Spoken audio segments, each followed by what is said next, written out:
انہوں نے آج ایک ٹویٹ کیا کہ تاحیات چیئرمین تحریک انصاف عمران خان کا جیل سے پیغام۔ بہاول نگر واقعے کے بعد آئی جی پنجاب کی معافی نے یہ ثابت کر دیا کہ جس کی لاٹھی اس کی بھینس ہے۔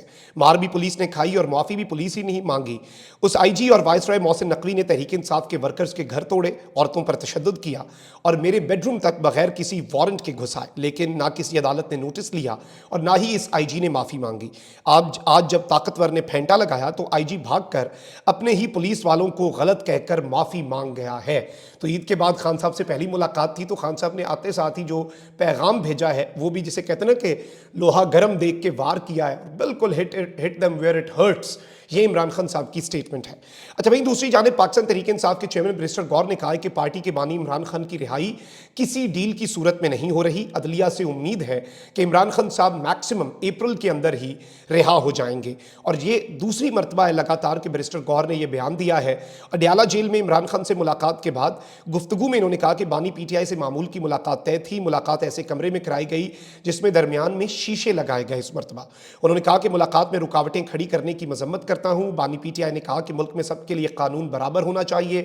ہماری درخواستیں سپریم کورٹ میں پڑی ہیں، ان کو سنا نہیں جا رہا۔ بانی پی ٹی آئی نے کہا کہ لگ رہا ہے کہ ملک ٹوٹ رہا ہے۔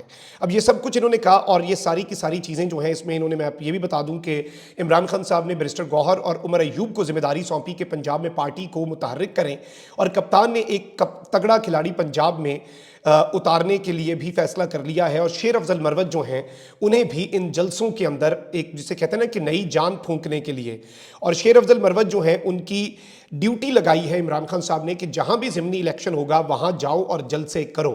یعنی شیر افضل مروت ایک مرتبہ پھر کراؤڈ کو، عوام کو موبیلائز کریں گے۔ پنجاب میں بہت سی جگہوں پر ضمنی الیکشنز ہو رہے ہیں تو شیر افضل مروت وہاں پر بھی جائیں گے۔ اچھا، اب ذرا فیض آباد دھرنا کمیشن رپورٹ پر آ جاتے ہیں۔ میں نے آپ کو بتایا کہ اس میں فیض حمید صاحب کو کلین چٹ دے دی گئی ہے۔ شہباز شریف صاحب کی گورنمنٹ کو قصوروار ٹھہرایا گیا ہے کہ نواز شریف صاحب کی گورنمنٹ کو گرانے میں ان کا ہاتھ تھا۔ یہی ہوا نا، اگر وہ انہوں نے فیسیلیٹیٹ کیا ٹی ایل پی والوں کو۔ تو اس سب کے اندر میں آپ کو یہ بتا دوں کہ جو رپورٹ ہے وہ سپریم کورٹ آف پاکستان میں جمع ہی نہیں ہو رہی، اور جو انکوائری کمیشن ہے اسے کہا جا رہا ہے کہ کچھ اس کے اندر تبدیلیاں کریں۔ انکوائری کمیشن ڈٹ گیا ہے، اس لیے اب جی خواجہ آصف صاحب کیا کہہ رہے ہیں، کیونکہ نواز شریف صاحب کی خواہش ہے نا کہ فیض حمید رگڑا جائے، باجوہ رگڑا جائے، اور اگلوں نے تو پھر ایسا کام ڈالا کہ اگلوں نے کہا کہ اپنا بھائی رگڑا جاسی، لیکن ہمارا بندہ نہیں رگڑا جا سکتا۔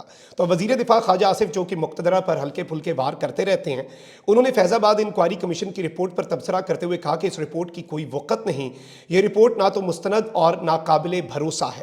اور ایک انٹرویو کے اندر انہوں نے کہا کہ فیض آباد کمیشن ایک مذاق تھا، جنرل ریٹائرڈ فیض اور جنرل باجوہ تو کمیشن کے سامنے پیش ہی نہیں ہوئے، صرف مجھ جیسے سیاسی ورکرز پیش ہوئے۔ انہوں نے کہا کہ کمیشن کے سامنے جا کر احساس ہوا کہ یہاں کوئی سنجیدگی نہیں، آنا ہی نہیں چاہیے تھا۔ فیض آباد دھرنا کمیشن گریبان میں جھانکے کہ انہوں نے فرض نبھایا کہ نہیں۔ واضح رہے کہ فیض آباد دھرنا انکوائری کمیشن نے سابق D G I S I فیض حمید کو کلین چٹ دے رکھی ہے، اور اب دیکھنا یہ بھی ہے، قاضی کا بھی بہت بڑا امتحان ہے کہ قاضی اپنی عدالت کس طرح سے لگاتا ہے، اور اس کے اندر جب فیض حمید، جس کے لیے قاضی صاحب نے یہ فیض آباد دھرنا کمیشن بنوایا، اور قاضی صاحب جو ایکسپیکٹ کر رہے تھے ان کے ارمانوں پر جب یہ کمیشن کی رپورٹ پانی پھیرے گی تو تب قاضی کیا کرے گا، کیونکہ قاضی صاحب کچھ معاملات کے اندر اٹ سیمز لائک کہ ہی از پرسنل، چاہے فیض حمید ہوں چاہے عمران خان صاحب ہوں، شاید وہ والا فیز وہ نہیں بھول پا رہے جو ان کے خلاف ریفرنس والا فیز تھا۔ تو obviously یہ ساری چیزیں ہیں۔ اچھا وہیں دوسری جانب جاوید لطیف چونکہ عمران خان صاحب کے خلاف تنقید کے نشتر تو برساتے ہیں، اسٹیبلشمنٹ پر بھی چڑھائی کرتے ہیں، نواز شریف صاحب جو ہیں ان کے ساتھ ون آن ون ملاقات کرتے ہیں، شہباز شریف کی گورنمنٹ کو کٹھ پتلی کہتے ہیں، تو اب انہوں نے اس سب کے اندر کہا ہے کہ بانی پی ٹی آئی کی 40 سال کی سزائیں 40 منٹ میں ختم ہو رہی ہیں، اور انہوں نے ایک طرح سے جو پاکستان کی مقتدرہ ہے، پاکستان کے طاقتور حلقے ہیں، انہیں تڑی لگا دی ہے کہ یہ آپ سب لوگ کیا کر رہے ہیں۔ تو آپ ذرا سمجھیے گا کہ اس وقت نواز شریف صاحب جو ہیں وہ کس موڈ میں ہیں۔ اب ذرا آگے بڑھتے ہیں، کور کمانڈرز کانفرنس کا اعلامیہ اور پھر مقتدرہ کے فیورٹ محسن نقوی صاحب کا اعلان۔ Army chief general Asim Munir نے کور کمانڈرز کانفرنس میں ہدایت کی ہے کہ دہشت گردوں کو کسی بھی جگہ سے فعال نہ ہونے دیں۔ پاک فوج کے شعبہ تعلقات عامہ کے مطابق army chief general Asim Munir کی زیر صدارت 264ویں کور کمانڈرز کانفرنس ہوئی، جس میں فورم کو بریفنگ دی گئی کہ افغانستان سے سرگرم دہشت گرد گروہ علاقائی اور عالمی سالمیت کے لیے خطرہ ہیں۔ فورم کو بریفنگ میں بتایا گیا کہ دہشت گرد گروہ پاکستان اور اس کے اقتصادی مفادات کے خلاف بطور پراکسی کام کر رہے ہیں۔ یہ دہشت گرد گروہ بالخصوص سی پیک کے خلاف پراکسی کے طور پر کام کر رہے ہیں۔ آرمی چیف نے کور کمانڈرز کو ہدایت کی کہ دہشت گردوں کو کسی بھی جگہ فعال نہ ہونے دیں۔ انہوں نے کہا کہ پاکستان کی مسلح افواج اور قانون نافذ کرنے والے اداروں کو پوری قوم کی حمایت حاصل ہے، اور مسلح افواج پاکستان پاکستان سے دہشت گردی کے خطرے کو مستقل طور پر ختم کریں گے۔ جموں و کشمیر پر بات ہوئی، فلسطینی عوام سے اظہار یکجہتی کیا گیا۔ اس سب کے اندر مشرق وسطیٰ میں بڑھتی کشیدگی پر اظہار تشویش کیا گیا اور یہ بھی کہا گیا کہ جی اگر یہ کشیدگی کم نہ کی فریقین نے، ایران اور اسرائیل کے تناظر میں یہ بات ہے تو ایک وسیع علاقائی تنازع جنم لے سکتا ہے۔ کور کمانڈرز کانفرنس نے مسلح افواج کی حوصلہ شکنی کے لیے بدنیتی پر مبنی پروپیگنڈے پر بھی تشویش کا اظہار کیا۔ یہ امپورٹنٹ ہے اور یہ کچھ کانٹیکسٹ آپ اس کا سمجھ جائیے گا۔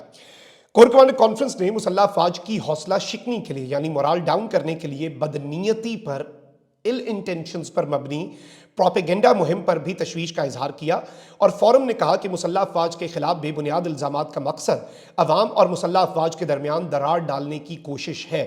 شرکائے کانفرنس نے کہا کہ ہم عوام اور مسلح افواج کے درمیان درار ڈالنے والوں کی کوششوں کو کامیاب نہیں ہونے دیں گے۔ An important thing is کہ بدنیتی پر مبنی پروپیگنڈا مہم کے خلاف قانون اور آئین کے تحت سخت کارروائی ہوگی۔ اب ایک تو ریسنٹ جو ایک کارروائی ہوئی ہے، آپ کو پتہ ہے کہ عادل راجہ صاحب ہیں، انہوں نے ایک بریگیڈیئر صاحب کے اوپر الزام لگایا، لندن کی عدالت میں وہ کیس ہار گئے اور ان کے اوپر 10,000 جرمانہ لگا دیا گیا۔ میں یہ سمجھتا ہوں کہ دلیل سے بات کریں تو زیادہ بہتر ہوتا ہے، تو پھر اس طرح کے موقع تو نہیں آتے اور اس طرح کی وہ بات نہ کریں جس کی دلیل نہ ہو اور کنسٹرکٹیو کرٹیسزم کریں، تنقید برائے تنقید نہ کریں، تنقید برائے اصلاح کریں تو کچھ زیادہ نہیں ہوگا۔ ویسے مسئلہ اتنی بھی حالات خراب نہیں ہیں۔ اچھا، وہیں دوسری جانب محسن نقوی صاحب جو ہیں وزیر داخلہ ہیں، انہوں نے سوشل میڈیا کے استعمال سے متعلق سخت قوانین کی حمایت کر دی ہے۔ لاہور میں پریس کانفرنس کرتے ہوئے محسن نقوی نے کہا کہ برطانیہ ہو یا عرب امارات، جھوٹی ویڈیو شیئر کرنے والوں کے ساتھ جو سلوک ہوتا ہے وہ سب کو پتہ ہے۔ انہوں نے کہا کہ پاکستان میں آزادی اظہار رائے ہونی چاہیے، لیکن ایسا قانون بھی ہونا چاہیے کہ جو کوئی جھوٹا الزام لگائے اس کو پکڑا جا سکے۔